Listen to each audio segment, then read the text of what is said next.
remunerative.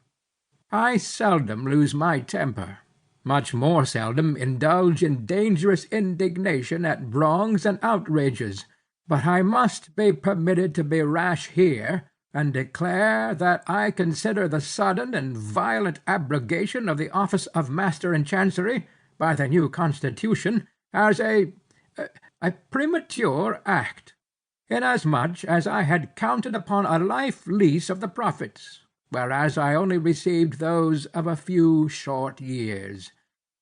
But this is by the way. My chambers were upstairs at number Wall Street. At one end they looked upon the white wall of the interior of a spacious skylight shaft, penetrating the building from top to bottom. This view might have been considered rather tame than otherwise, deficient in what landscape painters call life. But, if so, the view from the other end of my chambers offered, at least, a contrast, if nothing more. In that direction my windows commanded an unobstructed view of a lofty brick wall, black by age and everlasting shade, which wall required no spy-glass to bring out its lurking beauties, but, for the benefit of all near-sighted spectators, was pushed up to within 10 feet of my window-panes. Owing to the great height of the surrounding buildings, and my chambers being on the second floor, the interval between this wall and mine not a little resembled a huge square cistern. At the period just preceding the advent of Bartleby, I had 2 persons as copyists in my employment, and a promising lad as an office-boy. First, Turkey; second, Nippers; third, Ginger-Nut. These may seem names the like of which are not usually found in the directory. In truth, they were nicknames, mutually conferred upon each other by my 3 clerks, and were deemed expressive of their respective persons or characters. Turkey was a short, pursy Englishman of about my own age, that is, somewhere not far from 60.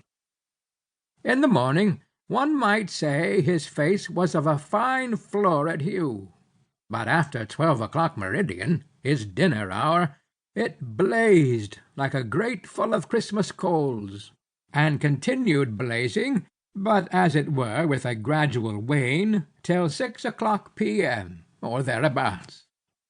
After which I saw no more of the proprietor of the face, which, gaining its meridian with the sun, seemed to set with it, to rise, culminate, and decline the following day with the like regularity and undiminished glory.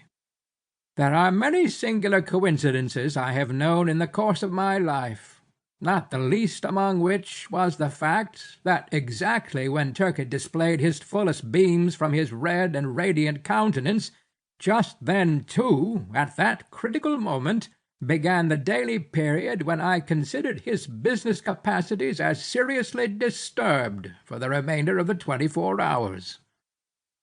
Not that he was absolutely idle or averse to business then, far from it.